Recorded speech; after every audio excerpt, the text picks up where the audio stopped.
नमस्कार, देवमाजावरती स्वागत आहे. आज आपल्या बरोबर कौंडिन्य सर आहेत, उदय खेर आहेत, आणखी माधुरीताई. हे समोर बसलेले दोघं जण these are son and daughter in law of Janardan Swami Kher, आणि कौंडिन्य दादा आहेत ते त्यांचे शिष्य परिवारामधले. हा एपिसोड बनतो आहे स्पेसिफिकली गुरुपौर्णिमेच्या अनुषंगाने. तुम्ही मला जनार्दन स्वामी खेर यांच्या सुरुवातीचा काळ की ते संन्यास आश्रमामध्ये कसे शिरले, तो एक जो प्रोसेस आहे तो जरा, कारण तुम्ही फॅमिली असल्यामुळे तुम्ही तो जवळून पाहिलेला आहे, तर त्याच्याबद्दल थोडंसं आम्हाला सांगा. नमस्कार. परमपूज्य जनार्दन स्वामी महाराज की जय. स्वामी गव्हर्नमेंट जॉबमध्ये होते. आम्ही तिघं भाऊ आणि एक बहीण असे त्यावेळेला कॉलेजमध्ये होतो, first year, second year, third year वगैरे. तर स्वामी ऑफिसमध्ये काम करत होते तेव्हा दत्तकृपा झाली त्यांच्या आज्ञाचक्रात, आणि ते समाधीत गेलेत.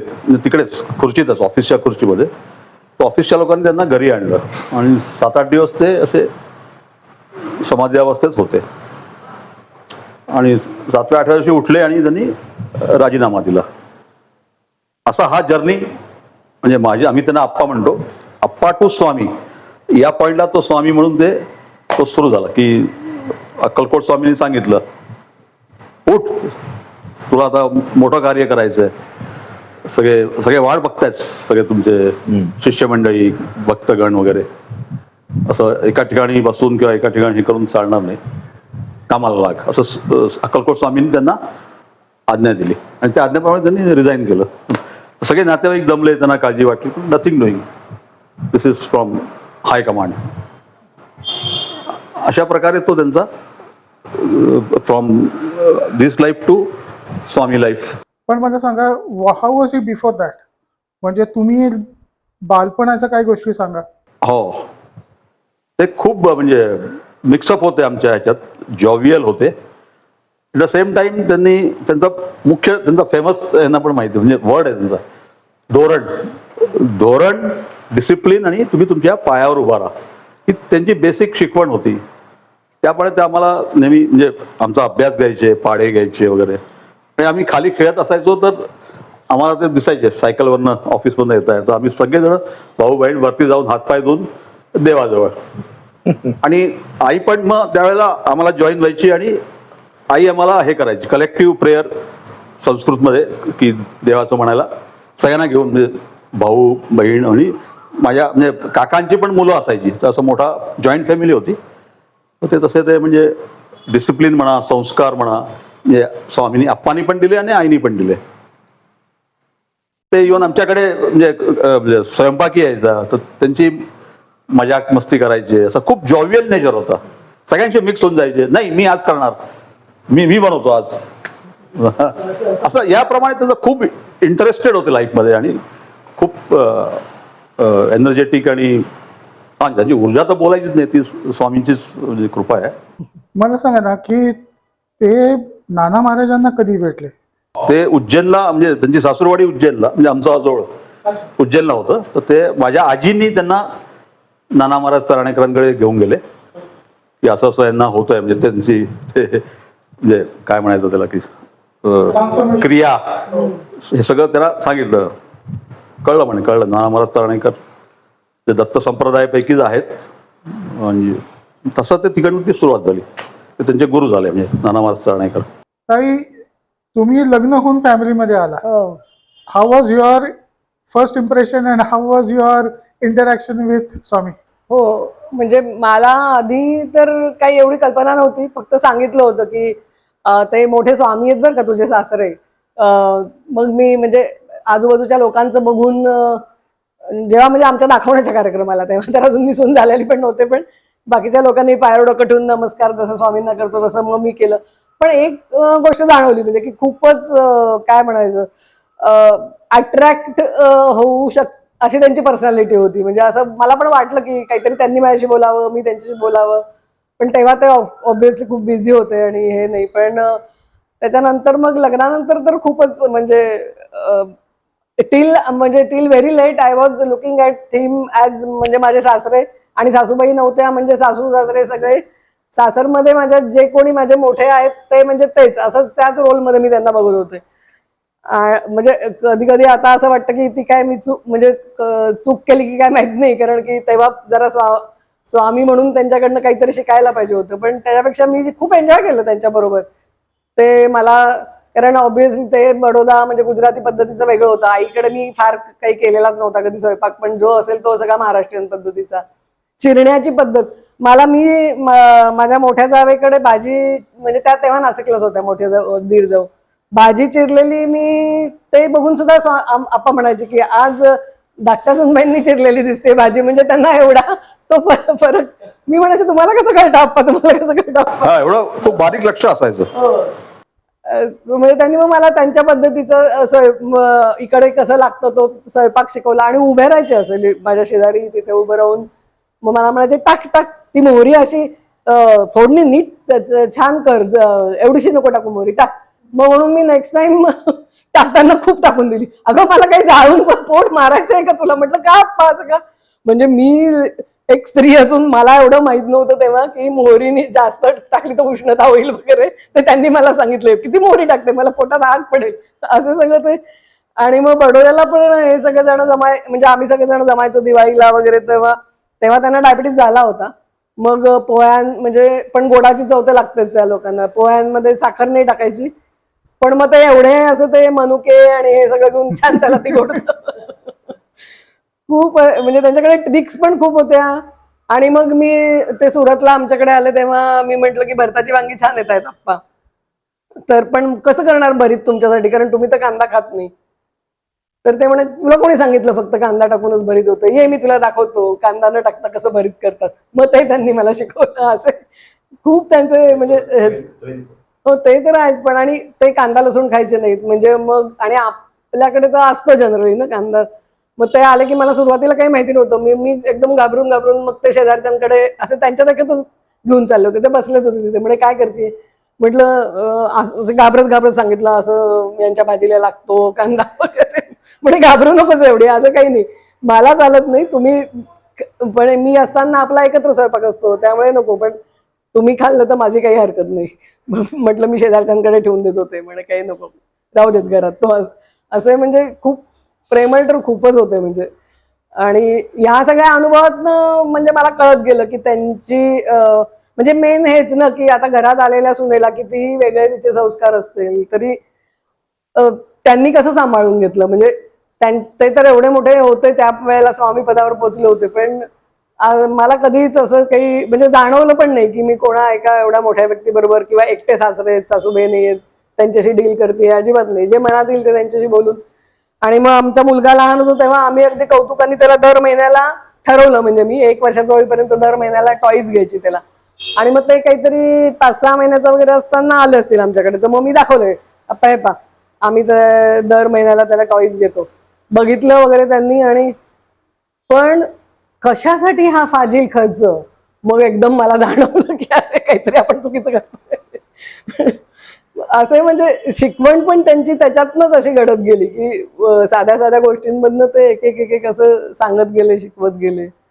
मग हिची आई म्हणजे माझ्या दोन्ही मोठ्या जाऊ, एरवी माहित नाही ते, पण स्वामी असताना तरी साडी नेसायची. मग मला पण असं म्हणजे मी पण ते असताना नेसायची साडी, पण एकदा मग आम्हाला तेव्हा ते सुरुवातीच्या काळात, आणि ते एक होतं त्यांचं, म्हणजे नंतर ते कार स्वतःची आणि असं फिरायचं. पण आधी तर जे मिळेल ते वाहन, म्हणजे बस तर बस, एसटी बस तर एसटी बस, कसंही ट्रेन. तर मग सुरत रेल्वे स्टेशनला हे नसायचे आणि दिवसभर, त्यामुळे मग त्यांना बसवून द्यायचं काम मला. तर ते त्यांचं ते सामान गळ्यात वगैरे लावून मी पळत जागा पकडली त्यांची, त्यांना घेऊन आले, त्यांना बसवलं. आणि मग त्यांनी असं बघितलं माझ्याकडे, त्यांची ती स्टाईल होती ना अशी बघायची, अशी वरपासून खालपर्यंत. हा मग तू ठीक आहेस, तू हे म्हणजे तेव्हा पंजाबी ड्रेसच घातला होता मी, हे ठीक आहेस, मग हे सगळी तुला पळापळ करायला लागते तर ठीक आहे, तू हे कपडे घालते तर काही हरकत नाही. म्हणजे मला त्यावेळेला तर असं म्हणजे डोक्यातही नाही की पटकन ते म्हणाले मला ट्रेनमध्ये बसवून दे, आम्ही निघालो घरातनं, ड्रेस बदलायचं, ते आलेत साडी नेसायची वगैरे, काही नाही, तशीच निघाले. मग ह्या आता माझ्या दोन्ही जावा मोठ्या जरा मला चिडवायला लागल्या की तुला तर काय आता अथॉरिटी दिली आहे त्यांनी पंजाबी ड्रेस घालायची, तुझी काय मजा आहे बाई, तू काही वाटेल ते घालू शकतेस, असं. अशी थोडी आमची घरात गमती जमती पण चालायच्या. म्हणजे कौंडिन्यजी तुम्ही कसं how did you get in touch with you? हां, माझं असं झालं की मी ॲक्च्युली खूप आधी म्हणजे 79मध्ये वगैरे स्वामींना बघितलं तेव्हापासून. पण मी त्यांची 14 वर्ष विरोध भक्ती केली असं मला आत्ता म्हणजे म्हणू शकतो मी. म्हणजे आत्ता मी रिपेंट करतो की आपण काय केलं पण ही त्यांचीच लीला.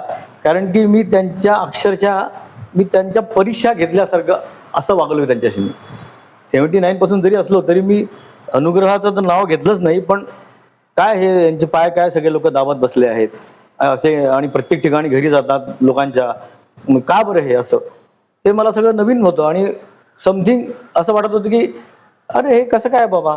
आणि मग ते कोणाला सांगायचे. आणि विशेषतः त्यांनी माझी परीक्षा अशी घेतली की स्वामी माझी ही परीक्षा आहे, अरे चांगला पास होशील, आणि फेल व्हायचो. नंतर असे बरेच म्हणजे प्रसंग, म्हणजे लग्नाच्या वेळेस पण तसंच झालं. मुलाच्या वेळेस तुला मुलगाच होणार आणि मुद्दाम मुलगी झाली असं. म्हणजे परीक्षा म्हणजे मी त्यांची घेतली आणि त्यांनी माझी अशी घेत होते. पण थोडक्यात सांगायचं असं की आधी मी खूपच निगेटिव्ह वागलो त्यांच्याशी, निगेटिव्ह वागलो. पण आत्ता कळतं की त्यांनी मात्र सगळं सहन केलं बरं का. आणि नंतर ते मला नंतर सगळ्या लोकांना ते सांगायचे बरं का, अगदी शेवटपर्यंत सांगत होते की यांनी साल्यानी म्हणे माझी बिन पाण्याने केली आहे म्हणे अनेक वर्ष, असं ते सगळ्यांना सांगायचे. तर ते खरं होतं ते. पण ते मग त्यांनी एक दिवशी मला म्हटलं होतं की गुरूंची परीक्षा खूप घेत राहा, पण एकदा पटलं ना मनाला की मग जे सरेंडरनेस पाहिजे, मग मागे येऊन बघायचं नसतं. ती शरणागती तुम्हाला आलीच पाहिजे. आणि ते मला म्हणजे त्यांच्याच कृपेने जमलं की असं करून नंतर म्हणजे. आणि त्यांची लीला बघा, म्हणजे स्वामींचं प्रेम काय म्हणजे आता म्हणजे बोलता येत नाही एवढं प्रेम आहे त्यांचं. आणि प्रत्येकालाच दिलं आहे, पण मला विशेष दिलं असं मला वाटतं, कारण की मी असा होतो म्हणून की परीक्षा घेतो काय माझी. मग त्यांनी मला प्रेमाने जिंकलं. आणि मग हाच उद्देश केला की कसं जगाला प्रेमाने जिंकता येतं. म्हणजे इतकं त्यांनी प्रेम केलं की असं कोणीच करणार नाही हो. म्हणजे स्वतःचे आई वडील किंवा नातेवाईक तर करणारच नाही, इतकं स्वामींनी प्रेम केलेलं आहे. आणि मी त्यांचा निगेटिव्ह पॉईंटवरून स्टार्ट केलेला मी त्यांचा चौथा मानसपुत्र होऊन बसलो. हां, ॲट द एंड रिझल्ट माझा हा आहे की ते मला ह्या तिघांनी मुलानंतर मला त्यांनी चौथा मानसपुत्र मानलाय. या तिन्ही माझ्या वहिनी देखील मला छोटा धीरच मानतात, त्यांचा बोलून दाखवतात. इथपर्यंत त्यांनी माझी स्टेज इथपर्यंत त्यांनी मला आणलं. आणि इतकं प्रेम केलं असेल की त्याला काही अंत नाही हो. आणि मग मधून सांगत गेले. म्हणजे माझा चिकित्सकपणा माझा त्यांनी काढूनच टाकला की काही प्रश्नांना उत्तर देत होते, काही देत नव्हते. पण जे काही सामान्यपणे बोलत होते त्यातनं फार काही ते सांगत होते. फॉर एक्झाम्पल, मग थोडी सलगी वाढल्यावरती मग मी त्यांना म्हटलं की स्वामी तुमचे एवढे पाय दुखतात का हो, सगळे लोक पाय आले की पाय दाबतायत, फिरणं बंद करा ना मग, असं सुद्धा बोलला त्यांच्याशी मी. मग ऐकून घेतलं, हसले. मग रात्री कोणी नसताना मग सांगायचं, अरे मला माझे पाय दाबून घेण्याची एवढी गरज असते का कोणाला, तुला काय वाटतं की माझे पाय दुखतात सतत. त्यातला आध्यात्मिक अर्थ असा असतो की कुठल्याही देवतांची किंवा गुरूंच्या शक्ती जी असते ती पायामध्ये असते. त्यांनी सांगितलेलं बरं का, पायामध्ये असते. म्हणून शिष्यांना ती शक्ती प्रदान करण्यासाठी ती आमची एक स्टाईल असते. पाय कुठे दुखतात आमचे, तुम्ही दाबत बसा. आणि मग त्याच्या उदाहरण देणं असं दिलं की आपल्याकडे जे सिम्बॉलिक चित्र आहे, विष्णू शेषशायी झोपलेला आहे, लक्ष्मी त्याची पाय दाबते आहे. Lakshmi is Shakti of Vishnu, असं त्यांनी तेही सांगितलं. म्हणजे सांगताना असं सांगायचे ना की एकदम पटायचं आपल्याला की स्वामी तुम्हाला एवढं काय, तुम्हाला कफ होतो सतत, तुम्ही भांडं ठेवा वगैरे. अरे योगी लोकांनाच कफ होत असतो. जो खरा योगी असतो ना त्याला कफाचा त्रास असतोच. मग मी एक दिवशी त्यांना गमतीने म्हटलं की स्वामी कफ झाला मला, मी आता योगी होतोय का, असं पण त्यांना म्हणजे त्यांच्याशी पूर्वी खूप काही बोलल्या गेलं खरं सांगायचं म्हणजे. पण त्यांनी काय झालं की विरोध किंवा टेस्ट केल्यामुळे त्यांचा खरा भक्त होण्याची संधी लाभली आपल्याला, असं म्हणता येईल. की सगळे ताहून सुलाखून बघितलं ना, आणि त्यांनीच सांगितलं होतं की एकदा तुला पटलं ना मी कोण आहे, मग मात्र शरणागती. आणि ती मात्र शरणागती खरोखर म्हणजे त्यांच्याच कृपेने की आता तर म्हणजे स्वामी सर्वस्व होऊन बसले आमच्या सगळ्यांचे, माझेच एकट्याची नाही, सर्वांचे सर्वस्व होऊन बसलेले आहेत स्वामी. आणि त्यांनी काय दिलं हे आज आठवलं की म्हणजे डोळ्यात पाणी येतं अक्षरशः. की त्यांचं निरपेक्ष प्रेम बस. म्हणजे याच्यावर मी एक एपिसोड पण केले होते माझ्या पुणे भक्त परिवारमध्ये, की त्यांचं हे निरपेक्ष प्रेम आहे ना, हे खरं तर फार उशिरा कळलं आम्हा लोकांना. ते असताना आम्ही काय धुंदीत होतो खरं तर. आणि स्वामी वॉज द ओनली सेंट किंवा सद्गुरू म्हणता येईल की एवढा इझी ऍक्सेस असलेले फक्त स्वामी आहेत. नाहीतर 10 फूट दुरून दर्शन घ्या, एक ठराविक वेळेला दर्शन घ्या, असं इथे काही नव्हतं. म्हणजे आता आमची मुलं वगैरे तर त्यांच्या अंगाखांद्यावर खेळले, ते पण त्यांच्या अंगाखांद्यावर खेळलेले आहेत. म्हणजे माझा मुलगा 2.5 महिन्यांचा असल्यापासून त्यांनी आम्हाला दोघांना प्रवासात नेलं त्यांच्याबरोबर. तर लिटरली सांगायला हरकत नाही, आमच्या काही नातेवाईकांनी आम्हाला वेड्यात काढलं. हे समजतं का तुम्हाला? अरे पण स्वामींच्या बरोबर जातोय आम्ही. तर स्वामींनी त्या माझ्या मुलाची पूर्वी लंगोट असायच्या, डायपर नसायचे, तर लंगोट वगैरे बदलले आहेत अशा. म्हणजे याच्यापेक्षा कोण काय करणार आहे? म्हणजे एवढा आज स्वामी कोण आहेत? ब्रह्मांड नायक. आणि त्यांनी असं सुद्धा केलेलं आहे. ही त्यांची जी ब्युटी आहे ना, त्यांना मी खूप विचारलं होतं याच्यावर की निरपेक्ष प्रेम तुम्ही कसं काय करू शकता हो? स्वामी म्हटले निरपेक्ष प्रेमाची उदाहरणं 2 आहेत जगामध्ये. म्हटलं कोणते? ते म्हटले एक आई. पण मग गमतीने पुढे म्हटले की ताना मुलगा असेपर्यंत आई असं म्हणता येईल म्हणे, कारण की आजकाल मोठा मुलगा झाला की त्यांचे पण क्लॅशेस व्हायला लागले. पण तान्या मुलाची आई मात्र खरोखर निरपेक्ष प्रेम करते. त्याला ती दूध पाजताना कधीही तिच्या मनात असं येत नाही की अरे याच्याकडनं मला काय रिटर्न मिळणार आहे वगैरे वगैरे. आणि सेकंड एक्झाम्पल इज निसर्ग. म्हणजे त्यांनी ते सांगितलं सगळं, म्हणजे की झाडाला कापणारा माणसाला सावलीच मिळणार ना. तो काय असं म्हणत नाही की बाजूला होऊन जाणार नाही तो, की याला मी सावली देत नाही. म्हटलं स्वामी पटलं म्हटलं आता मला, पण मी याच्यात ऍड करू का म्हटलं 3रं उदाहरण? ते म्हटलं कोणते? म्हटलं तुम्ही स्वतः. मग ते खूप हसले होते. म्हटलं स्वामी निरपेक्ष प्रेमाचं उदाहरण तुमच्याकडनंच आम्हाला खरं शिकायला मिळालं. आणि ते म्हटले हेच मला अपेक्षित आहे की तुम्ही जगाला तुम्हाला द्यायचं आहे. म्हणजे मला असं म्हणायचं आहे की स्वामींची शिकवण, स्वामींचं फक्त आचरण जर आता आम्ही बघितलं ना, आता समजा आता यांना तर खूप 40-50 वर्ष 60 वर्ष, मला एक 30-40 वर्षाचा सहवास लाभला, तर त्यांचं आचरण बघूनच आपल्याला म्हणता येईल की बाकी काही करायची गरज नाही आहे. काय तुम्ही हातात घ्या, देवाला नमस्कार करा, ध्यान लावा, पोथ्या पुराण वाचू नका, पण स्वामीने जे जगून दाखवलं ना, बस ते खरं आत्मसात केलं पाहिजे सगळ्यांनी. बाकी काही करायची गरज नाही. आणि हे सुद्धा हेच म्हणायचे. म्हणजे एक छोटं उदाहरण सांगतो की कधी कधी स्वामी आमच्यापैकी कोणीतरी हॉस्पिटलाइज असायचं, तर स्वामींच्या बरोबर जाण्याचा प्रसंग यायचा की तो बाबा हॉस्पिटल, स्वामी त्याला मग त्याची चौकशी करायची, छान त्याला धीर द्यायचे, अरे मी आहे तुझ्या मागे, माझं लक्ष आहे, काही घाबरू नको. त्याला खूप चांगलं वाटायचं. पण आपण काय करतो, आपला कोणी नातेवाईक हॉस्पिटलमध्ये असेल तर आपण त्याला भेटून आपण बाहेर चाललो येऊ ना. स्वामी तिथल्या 10 लोकांना भेटायचे रो, आणि सगळ्यांची ओळख असो की नसो, सगळ्यांना मी म्हटलं अरे हे कसं काय बाबा शक्य आहे? पण मग त्याच्यातनं आपल्याला शिकायला मिळालं की अरे ते सुद्धा माझेच आहेत ना. नॉट नेसेसरी की मी माझ्याच माणसाला भेटायला पाहिजे, त्यांना सुद्धा ते धीर द्यायचे. त्या लोकांना एवढं चांगलं वाटायचं. मग आम्ही त्यांना स्वामी बाहेर गेल्यावर सांगायचं की अरे तुम्हाला आता कोण भेटून गेले माहिती आहेत का? साक्षात दत्त महाराज आले होते. त्या माणसाला बिचारायला खूप चांगलं वाटायचं. म्हणजे त्यांच्या अशा प्रत्येक आचरणातून, छोट्या छोट्या ह्याच्यातनं खूप काही अध्यात्म, आणि हे खरं अध्यात्म आहे. बाकी वाचन वगैरे काही गरज नाही आहे. हे जर स्वामींचं आता आठवून जरी आत्मसात केलं ना आपण, तरी खरं अध्यात्म आपण जगू शकतो असं वाटतं. दादा, तुम्ही 2 जणांनी इतके वर्ष त्यांच्याबरोबर सहवास लाभला, तुम्ही काय ऑब्झर्व केलं? म्हणजे लोक यायची, तुमच्या घरी यायची, तुम्हाला स्वामी त्यांच्याबरोबर कसे इंटरॅक्शन करायचे, ते सगळं बघितलेलं. त्याच्यातून तुम्ही काय बघितलं, काय ऑब्झर्व केलं? म्हणजे आम्ही शिकत होतो त्यावेळेला सगळेजण, म्हणजे फर्स्ट इयर सेकंड इयर कॉलेजमध्ये एका कोपऱ्यात बसून अभ्यास करायचो. तर भक्तगण शिष्यमंडळी सगळे यायचे. तर आम्ही म्हणजे ॲज अ विटनेस तुम्ही म्हणाल तसं आम्ही ऐकायचो, म्हणजे सगळी मुलं. तर बघितलं की जसं लोक आधी स्वामी मार्गदर्शन करायचे, मग मंत्र दीक्षा, मग शक्तिपात दीक्षा, मग खाली आमच्या बडोद्याला ध्यान मंदिर केलं. तिकडे म्हणजे कसं फोकस करायचं, कसं कॉन्सन्ट्रेशन करायचं, हे सगळं स्वामींनी शिकवलं. मग पत्र व्यवहार करायला लागले. तर पहाटे 3 वाजता उठायचे आणि पत्र वगैरे लिहायचे. तर आम्ही 3 भाऊ आणि बहीण, जो कोणी पहिले उठेल त्याला, उदय, संजय, अभय, सुगंधा, जो पहिले उठेल त्याला द्यायचं, हे पत्र तू टाकून ये. तर एकदा मला पण दिली, पण इकडे उदय इकडे असं मला बोलवलं एकदा आणि पत्र वाचायला दिलं. बघ लोकांना किती डिफिकल्टीज आहे किंवा किती काय अडचण आहे, कसं त्यांचं जीवन आहे. मला त्यांची जास्त गरज आहे, तिकडे जास्त गरज आहे, म्हणून मला जावं लागतं, म्हणून मला फिरावं लागतं. हे सगळं आपण आम्हाला आमच्याशी मोकळेपणाने सांगायचे, बोलायचे. तो कम्युनिकेशन मग ते करता करता मग लोकांना त्यांचं इतकं हे व्हायला लागलं की त्याचा म्हणजे त्यांचा मार्गदर्शन किंवा त्यांचं काय उपदेश, ते मग लोक घरी म्हणजे शिष्यमंडळी घरी बोलवायला लागले. मग स्वामींनी जर्नी सुरू केला आउट ऑफ बरोडा. सगळ्यांना कोणाकडे 2 दिवस, कोणाकडे 3 दिवस, कोणाकडे असं असं करत करत पण त्यांचा हा जर्नी.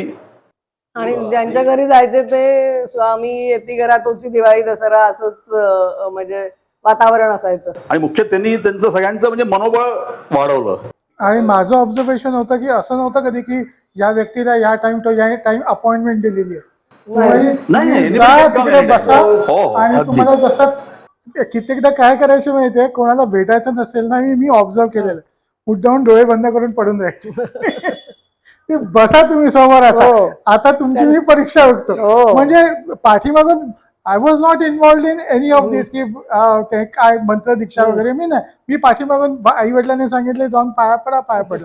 पण माझं हे ऑब्झर्वेशन असायचे, ज्याला भेटायचं नाही त्यावेळेला ते डोळे बंद करून, माहितीये ते डोळ्याची आतमधली मुवमेंट चालते, त्याच्यावरनं कळायचं हे जागे आहेत, पण ते झोपायचं मुद्दाहून डोळे बंद करून पडायचे.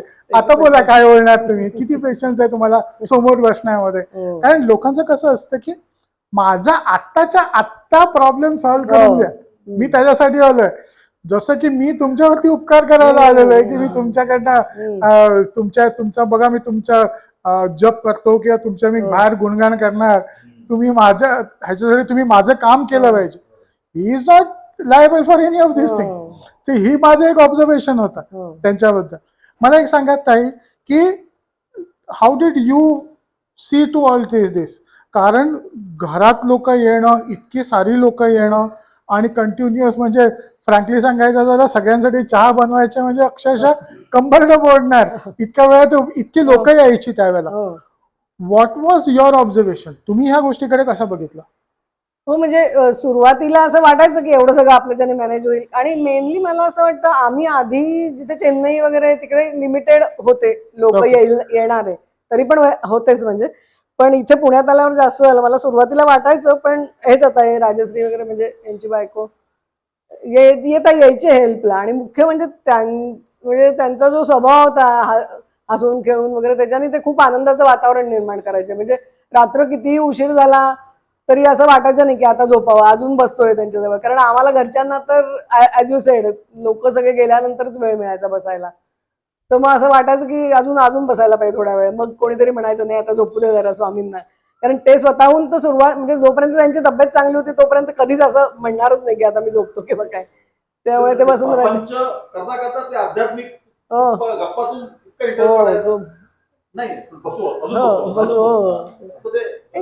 आता जसं हे म्हटलं तसं ते आता कळतं की ही साधी गोष्ट नाहीये की ते आहेत घरात आणि एवढं वातावरणात आनंद, ही साधी गोष्ट नाहीये. म्हणजे ते काहीतरी ते एक ते डिव्हाइनच होतं ते, ज्याच्यामुळे ते असं व्हायचं. नाही तर आता असं म्हणजे त्यावेळेला असं कळायचं नाही की हे कशामुळे येते, की आपल्याला जस्ट आवडतंय एवढंच होतं. पण आता असं वाटतं की ते काहीतरी होतीच ती डिव्हाइन शक्ती, म्हणजे आहेच रादर. त्याच्यामध्ये असं पण होतं की ते असे काहीतरी बोलून जायचे, ते घरी गेल्यानंतर मग ट्यूबलाईट पेटायची, अच्छा हे माझ्यासाठी होतं, ते होतं. आपण आता ना ऋतूला इंट्रोड्यूस करूया. ये ऋतू, ये. आम्हाला सुद्धा आवडेल की आता Ritu, you are the next generation. Now tell me about yourself. How did you meet him physically? आता तुझं मराठीमध्ये आपण जरा थोडंसं एक्सप्लेन कर की बाबा तू कोण आहेस, तुझं बॅकग्राऊंड काय आहे, तुझे आई वडील कोण आहे आणि तू स्वामींना कधी भेटली, कशी भेटली, तुझं कसं इंटरॅक्शन त्याच्याबरोबर? मी अभय जनार्दन खेर यांची मुलगी आहे, ऋतू अभय खेर. अभय जनार्दन खेर हे त्यांचे सेकंड नंबरचे सन आहेत बिफोर हिम. सो मी त्यांना ऑफकोर्स माझा जन्म झाला मला तर नाही आठवत नाही, पण तेव्हाच भेटले. म्हणजे I was extremely lucky to meet him, be with him, to have him as my grandfather basically. तर त्यांच्याविषयी सांगायचं म्हणजे लहानपणी फक्त एवढंच कळत होतं की ते नॉर्मल आजोबांसारखे आजोबा नाही आहेत. आम्हाला बाकी काही कळत नव्हतं, एवढंच कळत होतं की मंथ मधून एकदा, मग नंतर वर्षातनं फक्त 2दा असे वगैरे ते घरी यायचे. त्यामुळे बाकीच्यांचे आजोबा शाळेत मुलांना सोडायला यायचे, पण असं कधी आमच्या बरोबर झालं नाही. तर एवढंच कळत होतं की आजोबा आपले काहीतरी वेगळे आहेत. मग ॲज अँड वेन हळूहळू काही गोष्टी कळायला लागल्या, जशी लोक घरी येत होती त्यानंतर कळायला लागली की अच्छा ओके, हे कोणाला मार्गदर्शन देतात, किंवा ऍक्च्युली तेव्हा मार्गदर्शन हे पण काही कळत नव्हतं, पण तेव्हा फक्त एवढं कळत होतं की he is important, he is somebody important, एवढं कळत होतं. मग त्यानंतर हळूहळू कळत गेलं की ते गुरु आहेत. मग मी त्यांची मी अनुग्रह घेतला, मग त्यांनी मंत्र दिला, मग त्याचा जप सुरू झाला. दॅट्स हाऊ मग कळायला लागलं की गुरु म्हणजे ऍक्च्युली काय असतं. रादर ते तेव्हाही खरं कळत नव्हतं, पण हळूहळू ते कळत गेलं.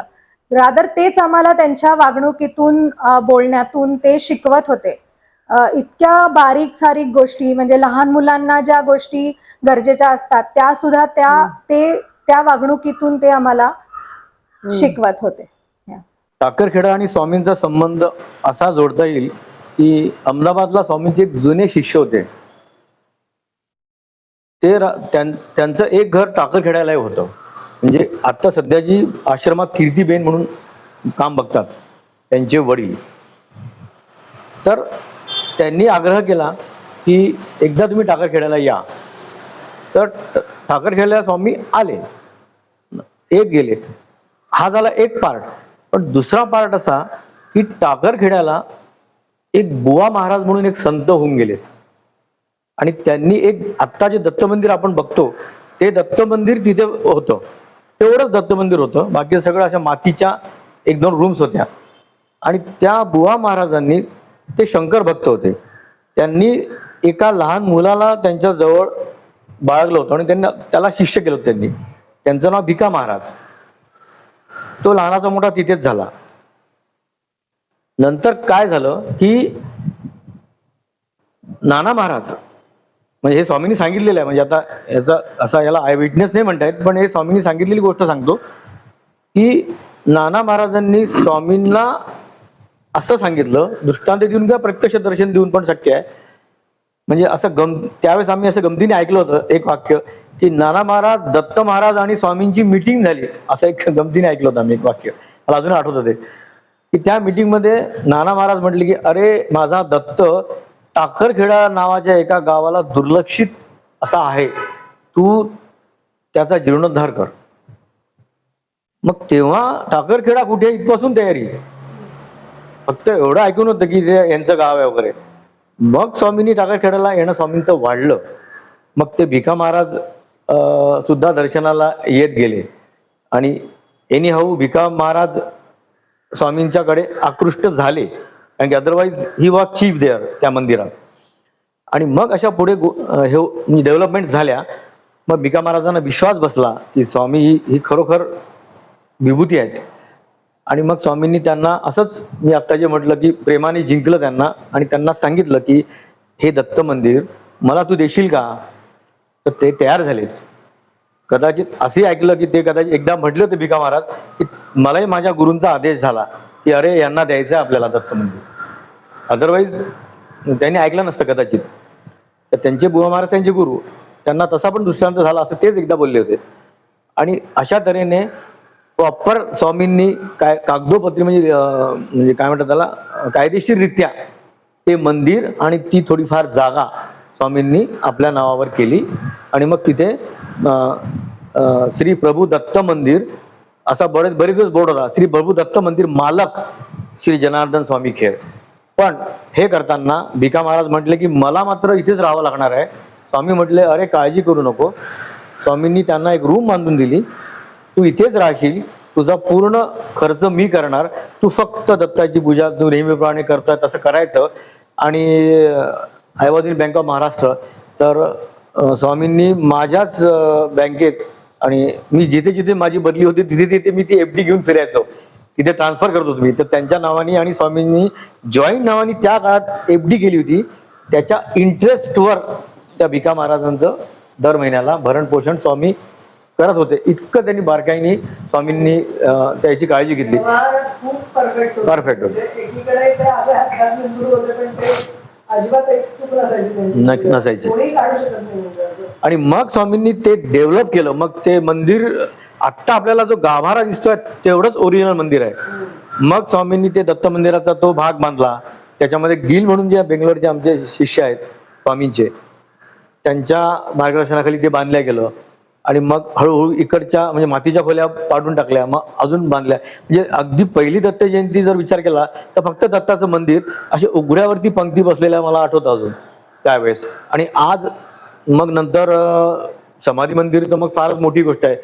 तिथं आपण फार सुंदर बांधलेलं आहे. म्हणजे ज्यांनी जुनं बघितलं त्याला कळेल की शून्यातून विश्व कसं निर्माण होतं. म्हणजे अगदी छोटं दत्त मंदिर आज एक जस्ट लाईक ए रिसॉर्ट झालेला आहे टाकरखेड्याचा. आणि तुमचा जो पुढचं होतं तुमचं म्हणणं की लोकांचं अट्रॅक्शन कसं काय, आज स्वामी जाऊन आज जवळपास 14 वर्ष झाले आहेत.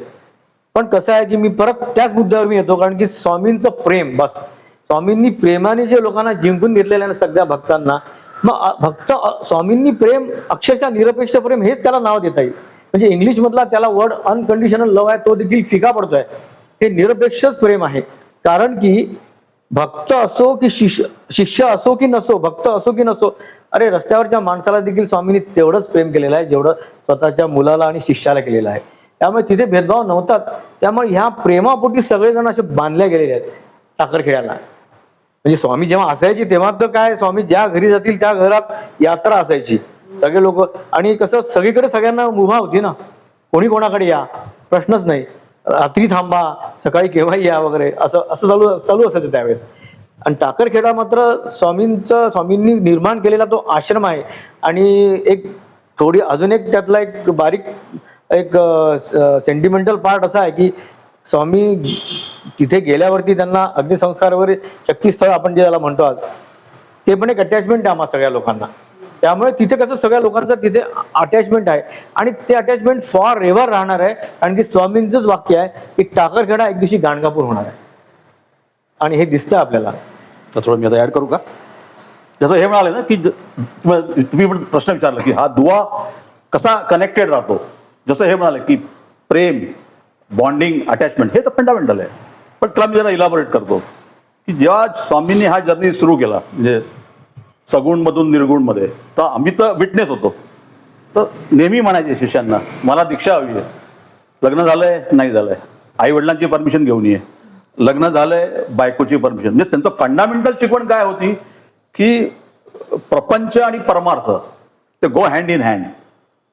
अशी शिकवण करत करत म्हणजे त्यांनी अशी शिकवण करत सगळ्यांचे म्हणजे भक्तगणांचे संसार आधी रुळावर आणले. आणि मग हळूहळू अलगदपणे त्यांना परमार्थात नेलं. बरोबर. म्हणजे ते असं म्हणायचे काय मुलगा पास होत नाही, माझ्या मुलाचं लग्न होत नाही, ह्याच्यातून तुम्ही कधी बाहेर येणार आहात? तुम्ही असं कधी म्हणणार की मला देव हवा आहे, की मला आता परमार्थ करायचा आहे, झालंय सगळं माझं, संसाराचा रुळावर आलाय, असं कधी असं अलगदपणे त्यांना परमार्थाकडे नेले. म्हणून सगळे ते कनेक्टेड राहतात. स्वामी अरे स्वामींनी आधी हे बघितलं, आपला स्वतःचा संसार पण स्वामींनीच लोड घेतला आणि आपल्याला मार्गदर्शन करून हे सगळं केलं. आता आपण आपल्याला स्वामीच आपल्याला आता परमार्थाकडे नेत आहेत. हे तर फंडामेंटल आहे. प्रेम, बॉन्डिंग, अटॅचमेंट वगैरे फंडामेंटल. आणि आता म्हणजे तेव्हा जे होते त्यांची मुलं, आता नातवंड आणि इव्हन म्हणजे शेजारी पाजारी राहणारे किंवा नातेवाईक ते सुद्धा अजून आठवण काढून येतात. म्हणजे असं की तो परिवार उलट वाढत गेला. म्हणजे ते देहात नाहीयेत तरी पण वाढतोच आहे अजून. कारण की तेव्हा एक कुठेतरी ग्लिम्स बघितली होती स्वामींची किंवा एकदा कुठेतरी भेटले होते. पण आता तिथे काय टाकरखेड्याला मग मला पण खूप जण सांगतात की आम्हाला पण यायचंय आता एकदा टाकरखेड्याला बघायचंय असं. म्हणजे ते एक त्यांच्यात होतीच ती शक्ती की ते एकदा त्यांनी बघितलं किंवा एकदा भेटले बोलले की ते बांधूनच ठेवायचे त्या व्यक्तीला. ह्यातलं एक रिसेंट आत्ता माझ्यासोबत एक रिसेंट जे उदाहरण म्हणण्यापेक्षा एक घटना अशी घडली की मी आत्ता नाशिकला आमच्या आजोबांचा म्हणजे जनार्दन स्वामी खेर यांचा जन्मशताब्दी महोत्सवचा पहिला कार्यक्रम नाशिकला होणार आहे. त्याच्या कामासाठी म्हणून मी नाशिकच्या भक्त परिवाराला भेटायला गेले होते, साधारण माहिती घेण्यासाठी की काम कुठपर्यंत आलंय किंवा आपण कसं अजून त्याला बेटर करू शकू ह्यासाठी. तर तिथे आमचे एक काका आहेत, भावसार काका म्हणून. तर आमचं असंच आश्रमाविषयी काही गप्पा सुरू होत्या. त्यात ते मला म्हणाले की त्यांनी जुन्या काही आठवणी त्यांच्या सांगितल्या मला. आणि मग आम्ही पुन्हा जन्मशताब्दीच्या मुद्द्यावर आलो आणि ते म्हणाले, आहे ना ही व्यवस्था, बरी वाटतेय ना तुला, कसं वाटतंय? म्हटलं काका खूप उत्तम आहे, काहीच यात म्हणजे वादच नाही, कमीच नाही कोणत्या गोष्टीची. तर मी म्हटलं उलट तुम्हीच जेव्हा आश्रमात येता तेव्हा कधी कधी असं होतं की तुम्हाला काही कारणांसाठी ऍडजस्ट करावं लागतं. तर तर ते मला म्हणाले की हा शब्द अत्यंत चुकीचा आहे, ऍडजस्ट म्हणजे. आम्ही तिथे इतक्या प्रेमाने येतो, ते स्वामींचं प्रेम आहे त्याच्यासाठी येतो.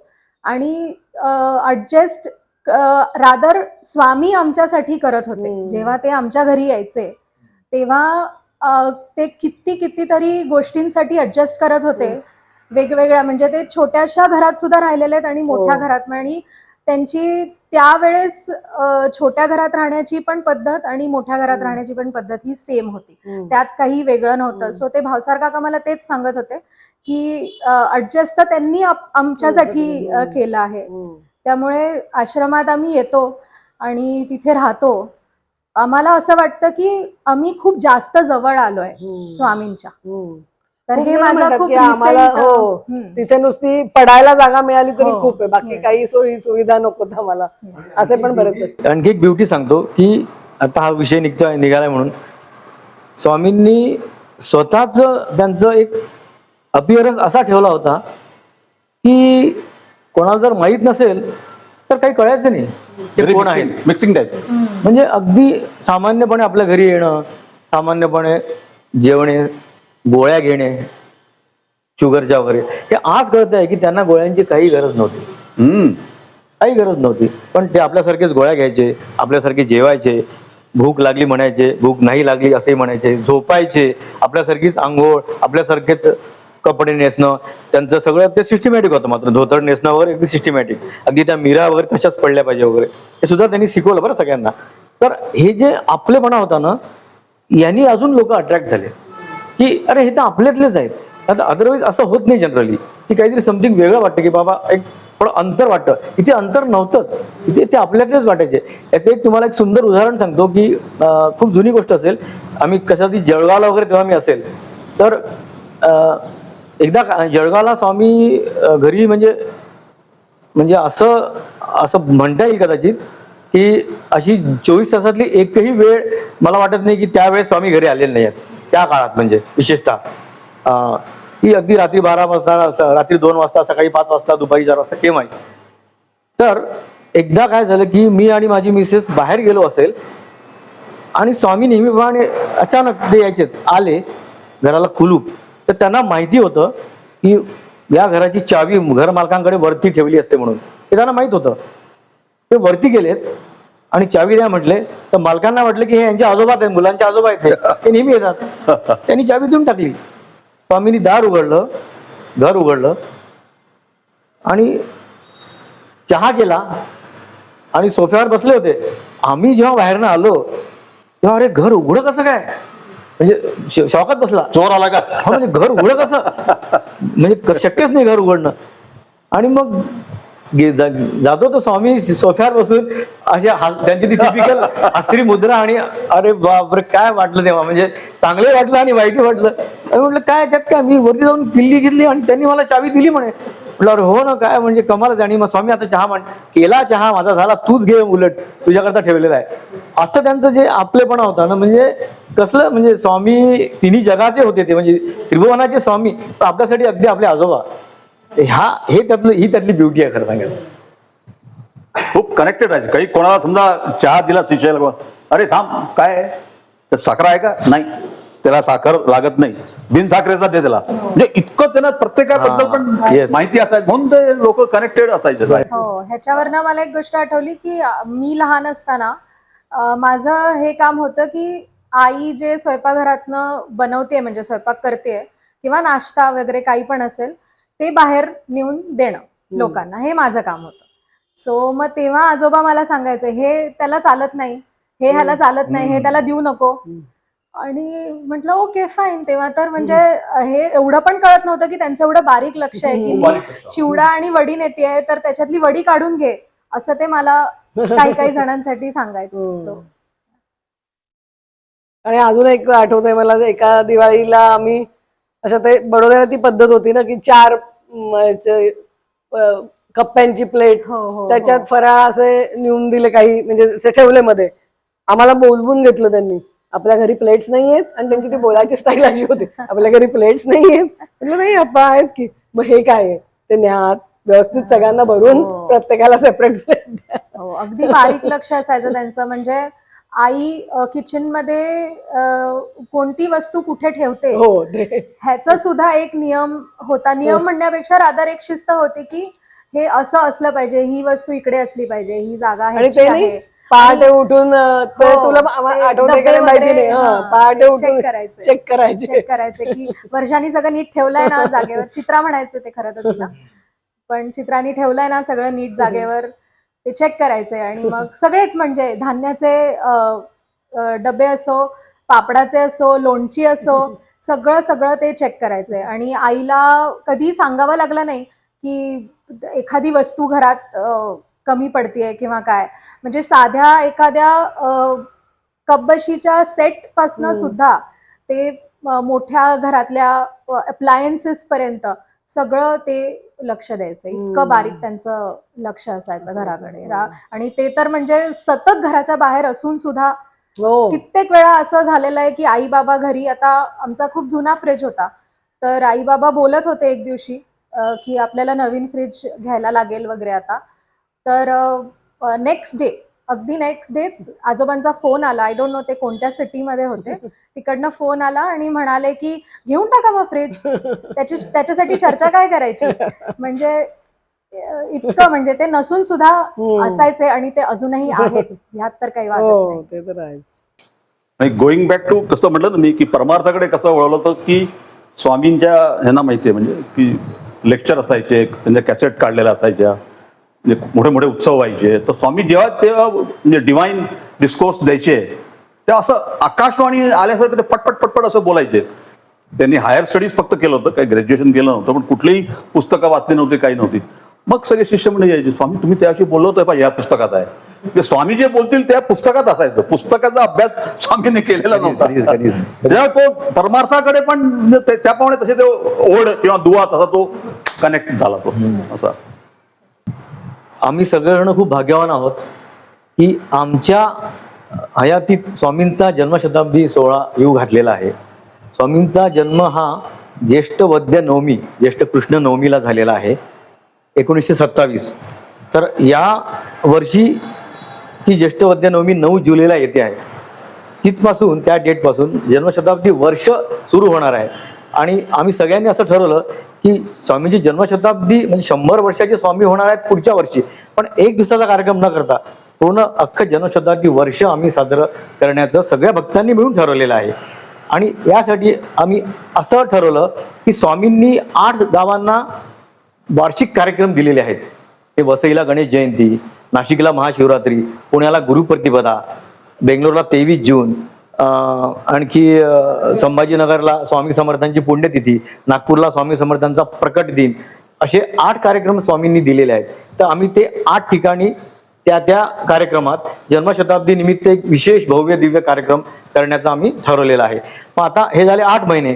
मग 4 गावांमध्ये निवडले की ज्या गावात स्वामींच्या भक्तांची शिष्यांची संख्या एक सायझेबल अजूनही आहे बऱ्यापैकी, आणि ज्या गावांना विशेष महत्व आहे त्यामुळे बडोदा स्वामींचंच गाव असल्यामुळे ते घेतलं आहे. मुंबई घेतलेलं आहे. वर्धा म्हणून एक गाव आहे, तिथे स्वामींची संख्या, भक्तांची संख्या खूप आहे. आणि एक छोटंसं अकोट म्हणून गाव आहे अकोला जिल्ह्यात, ते आम्ही घेतलेलं आहे. असे 12 कार्यक्रम. आणि टाकरखेड्याचे असणारे वार्षिक कार्यक्रम आहेतच, म्हणजे स्वामींची पुण्यतिथी, गुरुपौर्णिमा आणि दत्त जयंती, असं 12 महिन्यात 18 कार्यक्रमांचा हा आम्ही पूर्ण वर्षभर आम्ही एक जन्मशताब्दी महोत्सव साजरा करतो आहोत. त्यातली आयडिया अशी आहे की बिईंग ए सेंटनरी, 100वी असल्यामुळे 100 उपक्रम विविध करण्याचा मानस आहे. बघूया स्वामींच्या कृपेने होतील ते सगळे. मग त्यात अनेक, आणि त्याच्यात आम्ही काय करतोय की सामाजिक उपक्रमांवर जरा जोर देतो आहे.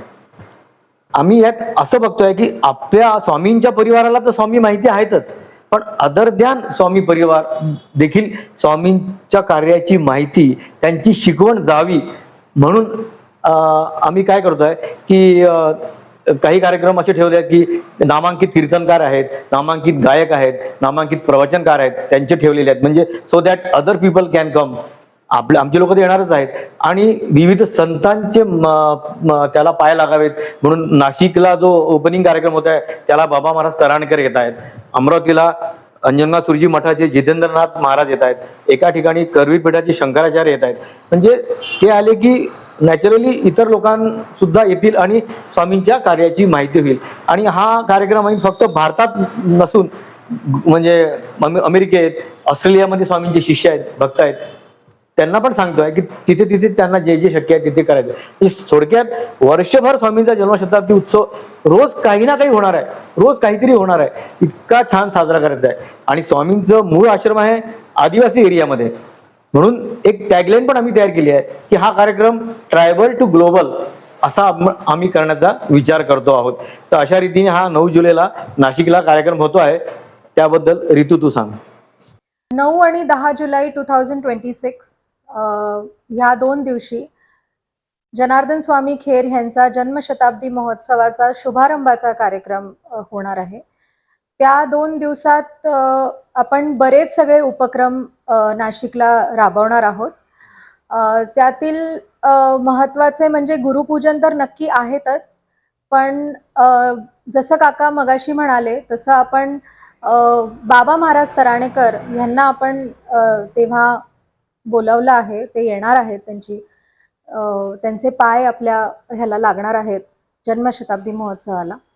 आणि त्याचबरोबर आपण नामांकित अजून काही कीर्तनकार आणि संगीतकार असे काही बरेच लोक बोलवणार आहोत वर्षभरातच. पण नाशिकला आपण आफळे बुवा आणि रघुनंदन पणशीकरांना आपण बोलवणार आहोत. त्यानंतर रक्तदानाचा एक शिबिर तिथे होणार आहे. त्याच्याच बरोबर मतिमंद मुलांसाठी एक शाळा आहे, त्या मुलांना आपण बोलावून तिथे त्यांचा पण सत्कार करणार आहोत त्या दिवशी. हा, आम्ही जन्मशताब्दीमध्ये बरेचसे उपक्रम करणार आहोत. म्हणजे त्यात धार्मिक आहे, आध्यात्मिक आहे, प्रबोधनात्मक आहे, शिक्षणात्मक आहे, प्रसंगात्मक आहे, रचनात्मक देखील आहे आणि मनोरंजनात्मक देखील आहे.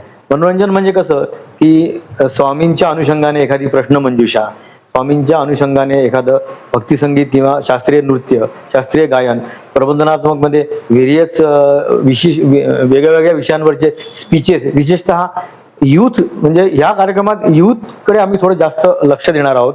कारण की यंग जनरेशनला जोपर्यंत आपण स्वामींचं कार्य खरं कसं होतं हे सांगत नाही, कारण की यंग जनरेशनला नुसत्या भजनामध्ये इंटरेस्ट तसा नाही आहे, त्यांना काहीतरी कॉन्क्रीट सांगायला पाहिजे. आणि स्वामींनी आयुष्यभर कॉन्क्रीट समाजोपयोगी काम केलेलं आहे हे त्यांना त्यांच्या कलानी सांगायचं आहे. म्हणून आम्ही काही स्पीकर्स असे आणले आहेत की आजच्या म्हणजे सायबर फ्रॉडवर काही बोलणारे लोक आणले आहेत, काही करिअर गायडन्सवर बोलणारे लोक आणले आहेत, काही हेल्थवर बोलणारे आम्ही लोक स्पीकर्स तिथे आणले आहेत. या धार्मिकमध्ये यज्ञ याग आम्ही करणार आहोत, आध्यात्मिकमध्ये चांगले वक्ते आणून त्यांचं प्रवचन ठेवलेलं आहे. आणि ह्या सगळ्यांमध्ये हे कंपल्सरी नाही आहे, ज्यांना ज्यांना ज्या ज्या केंद्राला जसं जसं शक्य आहे तसं तसं त्यांनी करायचं आहे. पण सामाजिक उपक्रम आम्ही जे आयडेंटिफाय केले आहेत ते मात्र अगदी अकोटसारखं गाव असो की मुंबई असो ते मात्र करायचेच आहेत. ते असे आहेत, एक तर वृक्षारोपण करायचं आहे कंपल्सरी, स्वच्छता अभियान राबवायचं आहे, स्वामींचा जन्मशताब्दीचा बॅनर हातात घेऊन आम्ही हे काम करणार आहोत की स्वामींचा याच्यावर खूप जोर होता. आणि सेकंडली स्वामींनी तय हयात स्त्रियांना अतिशय आदरपूर्वक वागणूक दिलेली आहे आणि ते पुरुषांना रागवायचे, आम्हाला शिव्या द्यायचे की अरे स्त्रियांचे दुखणे तुम्हाला काय माहिती आहे, तुम्ही त्यांना कसं वागवायला पाहिजे, त्यांचं मन सांभाळायला पाहिजे हे स्वामींनी पदोपदी सांगितलेलं आहे. मी म्हणतो प्रत्येक मेल शिष्याला सांगितलेलं स्वामींनी. त्यामुळे समाजातील उपेक्षित, समाजातील ज्यांनी काहीतरी विशेष कर्तृत्व केलं आहे असा स्त्रियांचा सत्कार देखील आमच्या जन्मशताब्दीचा पार्ट आपण ठेवलेला आहे. त्यानंतर काही हेल्थ कॅम्प्स आहे, काही चॅरिटी करणार आहोत आपण. नाशिकला जसं मतिमंद मुलांचे एक पुनर्वसन केंद्र आहे, त्यांना आपण चॅरिटी करणार आहोत. नंतर जनजागृती, आजच्या ज्वलंत विषयावरती घरोघरी जाऊन जनजागृती पण आपण करणार आहोत.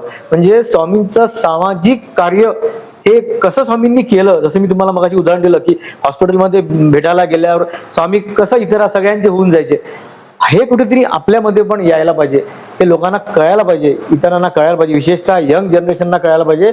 आणि बालक संस्कार शिबिर पण आपण त्यात आम्ही इन्क्लूड करतो आहोत की बालकांना पण, आज त्यांनी स्वामींना त्यांना आठवत पण नसतील बालकांना, आणि काही लोकांनी बघितले पण नसतील, पण स्वामी आपले असे होते, स्वामी कसे बालकांमध्ये रममाण होऊन जायचे, तसे ते हे सगळं त्यांना कुठेतरी सांगण्याचा हा एक प्लॅटफॉर्म आहे.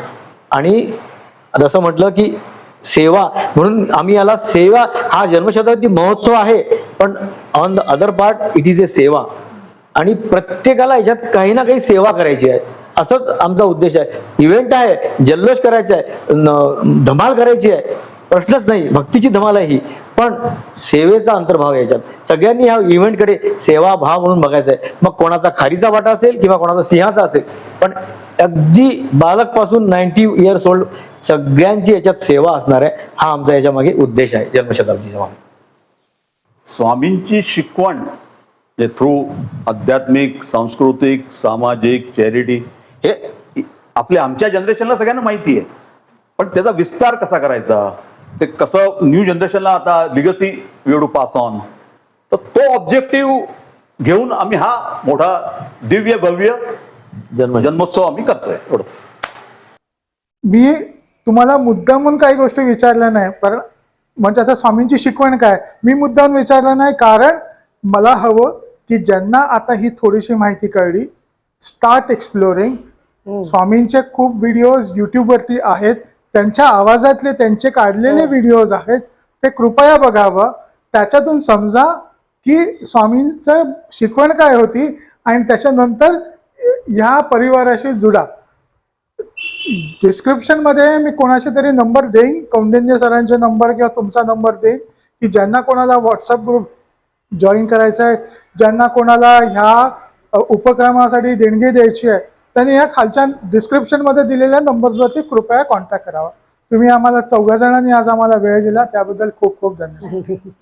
पण ते नाही, पण मनाचा स्वभाव असा आहे की एवंच दोष काढणं किंवा आपल्याला सहन होत नाही आपल्या स्वभावाला जो काही घडलाय हॅबिच्युअल फोर्स, त्यामुळे चिडणं, चिडल्यामुळे दुसऱ्याला दोष देणे किंवा आरोप ठेवणे, हा जर व्यवहार सोडला तर परमेश्वरांनी प्रभू दत्तात्रेयांनी सांगितले, मी तुमचा अनंत जन्मीचा दास होईल, तुम्ही कोणाचा दोष पाहू नका आणि कोणाला आरोप करू नका, निभावून घ्या. त्याला जमत नाही ना, मी आता हे करेन. आता हा स्वभाव सांगितलाय, हे वागणं सांगितलंय, लोकांचे जगताचे सारे व्यवहार ज्या भूमिकेवर चालतात त्या भूमिकेची रचना सांगितली. आता इतकं असताना मन जर आमचं शांत आहे तर मग ते का ताब्यात येऊ नये? त्या मनाची एकाग्रता कुठे गेलेली आहे? असं कुठेच नाही, परंतु जीवनात पदोपदी प्रसंग बदलला की अस्वस्थता येते.